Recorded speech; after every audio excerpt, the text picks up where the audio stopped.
Welcome friends, প্রত্যেককে স্বাগত আমাদের ইউটিউব চ্যানেলে।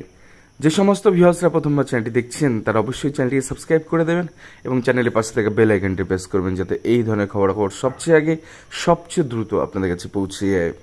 তো আপনারা প্রত্যেকে জেনে থাকবেন যে স্কুল সার্ভিস কমিশনের, West Bengal central school service কমিশনের যে পরীক্ষা, সেক্ষেত্রে চারটি ক্যাটাগরিতে, অর্থাৎ গ্রুপ ডি ক্লার্ক বা গ্রুপ সি 9, 10 এবং 11, 12-এর চারটি সেগমেন্টের পরীক্ষা, প্রায় 44,000 ভ্যাকেন্সি, 44,203 ভ্যাকেন্সিতে পশ্চিমবঙ্গ রাজ্য সরকার আবার নতুন করে নিয়োগ করতে চলেছে। তো আমরা সমস্ত নেতিবাচক দিককে একদিকে সরিয়ে রেখে আমরা যদি ক্লার্ক এবং গ্রুপ ডির ক্ষেত্রে সিলেবাস নিয়ে একটু আলোচনা করি এবং তার সাথে এক্সাম প্যাটার্ন নিয়ে আলোচনা করি, তো সেই বিষয়টা কিন্তু অনেকের কাছে খুব ফলপ্রসূ হবে। ভিডিওটা শেষ পর্যন্ত দেখুন, কিছু চমকপ্রদ বিষয় রয়েছে। পরীক্ষার আবেদনের আগে এই বিষয়গুলো অবশ্যই আপনাদের দেখে নেওয়া উচিত। প্রথম কথা হচ্ছে সিলেবাসে আমরা চলে আসি, যে West Bengal central school service কমিশনের গ্রুপ ডি সিলেবাস, সেটা রিটেন এক্সাম রয়েছে। আপনারা জানেন যে টোটাল এখানে 50 নম্বরের পরীক্ষা হয়, তো তার মধ্যে 45 নম্বর রিটেন এক্সামিনেশন হবে। সেক্ষেত্রে জেনারেল নলেজ রয়েছে এবং সেক্ষেত্রে question will be design to the test of the candidate general knowledge of the environment around him and her and it's application of two society. অর্থাৎ এখানে জেনারেল নলেজটা এনভায়রনমেন্ট অর্থাৎ পরিবেশ সম্পর্কিত বিষয়, যে প্রার্থী পরীক্ষা দিচ্ছে তার পরিবেশ সংক্রান্ত বিষয়ের উপর জেনারেল নলেজ থাকবে এবং সোসাইটি সম্পর্কে থাকবে। মোদ্দা কথা জেনারেল নলেজ বা থাকছে, এখান থেকে কারেন্ট অ্যাফেয়ার্স থাকছে, এখানে অ্যারিথমেটিক থাকছে এবং প্রত্যেকটা 15 নাম্বার করে এখানে থাকছে। এবং আপনারা যদি একটু দেখে নিন বিষয়টা, যদি 50 নম্বর টোটাল পরীক্ষা নম্বর বিভাজন, লিখিত পরীক্ষায় 45 নম্বর থাকছে, তার সাথে ইন্টারভিউ বা পার্সোনাল টেস্টে 5 নম্বর রয়েছে। এবং সেক্ষেত্রে ক্যাটাগরিক্যাল ভাগটা আপনাদের দেখলাম যে জেনারেল নলেজের ক্ষেত্রে 15 নম্বরে 15টা কোশ্চেন থাকছে, কারেন্ট অ্যাফেয়ার্স 15 নম্বরে 15টা কোশ্চেন থাকছে এক এক করে প্রত্যেকটা, এবং পাটিগণিতের থেকে থাকছে 15 নম্বর এক এক করে, টোটাল হচ্ছে 45 নম্বর। মোট সময় থাকবে 1 ঘন্টা, নেগেটিভ মার্কিং নেই এবং 1 ঘন্টা সময়ের মধ্যে আপনাকে গোল পাকাতে হবে 45টা, অর্থাৎ 45টা কোশ্চেনে আপনাকে অ্যান্সার করতে হবে। এবং মোটামুটিভাবে যারা 42, 43, 44, 45 এরকম একটা নাম্বার পাবে তারাই কিন্তু ডাক পাবেন পরবর্তী ধাপের জন্য। এবার আপনাদের দেখায় যে সিলেবাসে যেটা আমি বলছিলাম যে জেনারেল নলেজে আপনাদের চারপাশের পরিবেশ এবং সমাজের উপর কী কী প্রভাব রয়েছে তার উপর জেনারেল নলেজের কোশ্চেনগুলো সেট আপ করা থাকবে। কারেন্ট অ্যাফেয়ার্সের সাম্প্রতিক ইভেন্ট পশ্চিমবঙ্গ এবং অন্যান্য রাজ্যের, ভারত সহ অন্যান্য রাজ্য সম্পর্কিত কোশ্চেন, বিশেষ করে খেলাধুলো, ইতিহাস এবং সাহিত্য, সংস্কৃতি, মোটামুটি সবই পড়তে হবে। কারেন্ট অ্যাফেয়ার্সটা সেইভাবে তুলে নিতে হবে।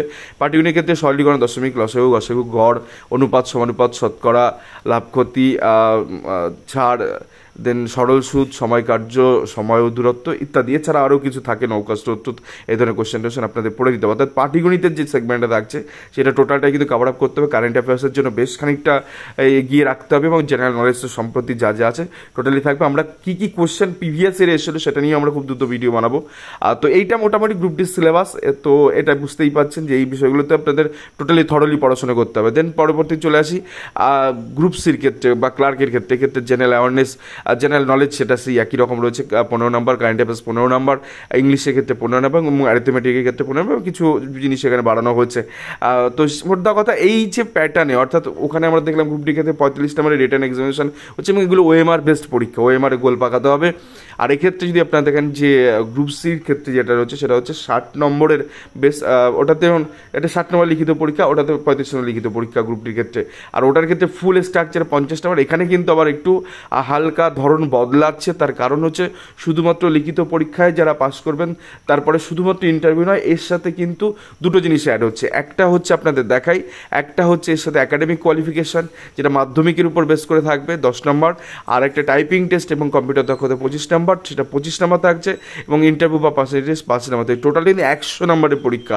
আর এখানে যদি আপনাদের ভাগটা দেখাই যে লিখিত পরীক্ষার ধরন যেটা আপনাদের বললাম যে এক এক করে যে প্রশ্নে মানতে হবে, জেনারেল নলেজ থেকে থাকবে 15 নম্বরে, মানে 15টা কোশ্চেন থাকবে 15 নম্বর, আর কারেন্ট অ্যাফেয়ার্সের ক্ষেত্রে 15টা কোশ্চেন থাকবে 15 নম্বর, ইংরেজিতে 15টা কোশ্চেন থাকবে 15 নম্বর এবং পাটিগণিতের ক্ষেত্রে 15টা কোশ্চেন থাকবে 15 নম্বর। টোটাল হচ্ছে 60 নম্বর। আগে এই লিখিত পরীক্ষাটা হবে, এই লিখিত পরীক্ষায় পাস করলে তবেই কিন্তু পরবর্তী ধাপগুলো, অর্থাৎ একাডেমিক কোয়ালিফিকেশান অ্যাড হওয়া, দেন টাইপিং টেস্ট, দেন ইন্টারভিউ, তার পরবর্তী স্টেজে কিন্তু আসবে। যদি আপনাদের এই সিলেবাসটা একটু বিস্তারিত, যেহেতু জেনারেল অ্যাওয়ারনেসে তোমার বা আপনাদের চারপাশের পরিবেশ এবং সমাজের উপর নিয়ে যে কোশ্চেনগুলো সেট আপ করা থাকবে, কারেন্ট অ্যাফেয়ার্স, সাম্প্রতিক ইভেন্ট, ভারত এবং অন্যান্য দেশ, বিশেষত খেলাধুলা, সাহিত্য, সংস্কৃতি, ভূগোল, অর্থনীতি, বিজ্ঞান, রাজনীতি, ভারতের সংবিধান এবং বৈজ্ঞানিক গবেষণার উপর কোশ্চেন থাকবে। জেনারেল ইংলিশের ক্ষেত্রে শব্দ তালিকা, ব্যাকরণ, বাক্যের কাঠামো, সমার্থক শব্দ, বিপরীত শব্দ এবং এছাড়া এদের সঠিক ব্যবহার সম্পর্কিত কোশ্চেন থাকছে। পাটিগণিতের ক্ষেত্রে সরলীকরণ, দশমিক, আবৃত দশমিক, বিভাজ্যতা, ভগ্নাংশ, লসাগু, গসাগু, অংশীদারি, কারবার, গড়, অনুপাত ও সমানুপাত, শতকরা, লাভ ও ক্ষতি, ছাড়, সরল সুদ, সময় কার্য এবং সময় দূরত্ব এবং আরও নেসেসারি যে কোশ্চেনগুলো পাটিগণিতের উপর হয় সেগুলোর উপর কিন্তু টোটাল স্ট্রাকচার থাকবে। আবারও বলছি, এখানে 60 নম্বরের লিখিত পরীক্ষা হবে। তো জোরালো প্রস্তুতি দরকার, সময় আমাদের হাতে খুব সীমিত। তো আমরা যেটা একটা জিনিস লঞ্চ করেছি যে গ্রুপ সি এবং গ্রুপ ডির ক্ষেত্রে আমরা চ্যাপ্টার ভিত্তিক, অর্থাৎ সমস্ত সাবজেক্ট কভার করার উপর বেস করে, ইতিহাস থেকে শুরু করে, ভূগোল থেকে শুরু করে, সংবিধান থেকে শুরু করে, অর্থনীতি থেকে শুরু করে সমস্ত বিষয় আমরা কভার আপ করবো। ট্র্যাডিশনাল জিকে যেগুলো আছে, কারেন্ট অ্যাফেয়ার্স থেকে শুরু করে একদম ধারাবাহিক একটা অনলাইন একটা সুন্দর ক্লাস, আমরা অনলাইন ক্লাস আমরা ব্যাচ শুরু করতে চলেছি এবং সেখানে অধ্যায় ভিত্তিক আমরা রাখবো এবং একাধিক টিচার সেই ব্যাচগুলোতে পড়াবেন। তো এসএসসি ক্লার্ক এবং গ্রুপ ডির ক্ষেত্রে একদম নতুন ব্যাচ আমরা শুরু করতে চলেছি। গোটা পশ্চিমবঙ্গের যে কোনো প্রান্তের প্রার্থীরা তারা সরাসরি আমাদের অনলাইন কোচিং সেন্টারের সাথে আসতে পারেন এবং যদি আপনাদের মনে হয় বিস্তারিত জানবেন তো সরাসরি 9775755850 এই নাম্বার সরাসরি ফোনও করে নিতে পারেন। নিচে ডেসক্রিপশানে একটা লিঙ্ক দেওয়া আছে, নিচে দেখবেন ডেসক্রিপশানে ক্লিক করার পর একটা মোড় বলে অপশান আসবে, সেই মোড় অপশানে ক্লিক করে একদম শুরুতেই একটা হোয়াটসঅ্যাপ গ্রুপের লিঙ্ক আছে। তো সেই লিঙ্কে সরাসরি যদি আপনি ক্লিক করে যুক্ত হয়ে আমাদের সাথে যুক্ত হতে পারেন এবং সেখানে সমস্ত কিছু সিলেবাস থেকে খুঁটিনাটি এবং একদম চাচাচোলা ভাষায় ধারালো প্রস্তুতি যাকে বলে, একদম ভাষা কোনো পড়া নয়, যা হবে একদম পুরো গ্রিপে হবে, যেটুকু আলোচনা হবে, যেটুকু পড়ানো হবে একদম কংক্রিট প্রশ্ন আসার মতন সেগুলো নিয়েই কিন্তু আমরা টোটালি সেই সেট আপে আমরা রেডি করছি গোটা বিষয়টা এবং আশা করা যায় এই প্রস্তুতি কিন্তু আগামী দিন অনেক কারণ লক্ষাধিক পরীক্ষার্থী কিন্তু এখানে পরীক্ষায় বসবেন। Competition is very tough. তো তারপরেও কিন্তু আমরা চেষ্টা করব যাতে করে একদম পুরো জিনিসটা ক্লাসেই মুখস্থ হয়ে যায়, আলাদা করে বাড়িতে অতটা সময় পড়তে না হয়। সেই রকমভাবে জিকে কারেন্ট অ্যাফেয়ার্সের ক্লাস বা অন্যান্য বিষয়গুলোর ক্লাস কিন্তু সেইভাবে হবে যাতে করে ক্লাসের মধ্যেই মুখস্থ হয়ে যায় এবং যে বিভিন্ন সূত্র আকারে বিভিন্ন জিনিসগুলোকে মনে রাখানোর মতন ক্লাস কিন্তু হবে। যারা অনেকদিন ডিটাচ রয়েছে এই ক্লাসগুলো তাদের পক্ষে খুবই সুবিধাজনক, কারণ প্রত্যেকটা ক্লাসে আমরা চেষ্টা করব সমস্ত বিষয়গুলো পুরো একদম ঢালাওভাবে মুখস্থ করিয়ে দেওয়ার মতন, বেশি আপনাকে পড়তে হচ্ছে না, কিন্তু সময় আপনাকে এর পেছনে ঢালতে হবে, কারণ সময় আমাদের একটু খুব সীমিত। এখন প্রত্যেক দিন কিন্তু 8 থেকে 10 ঘন্টা যদি পড়াশোনা নিয়ে কেউ থাকেন তবেই কিন্তু এটা ক্র্যাক করা সম্ভব, আদারওয়াইজ কিন্তু সম্ভব না। লটস অফ ম্যাথ প্র্যাকটিস করতে হবে, ইংলিশ দেখতে হবে ক্লার্কের জন্য এবং ট্র্যাডিশনাল জিকে কিন্তু ক্লাসেই মুখস্থ করে ফেলতে হবে, প্যাটার্নটা ধরতে হবে প্রত্যেকটা সাবজেক্টের এবং বেস মজবুত হতে হবে।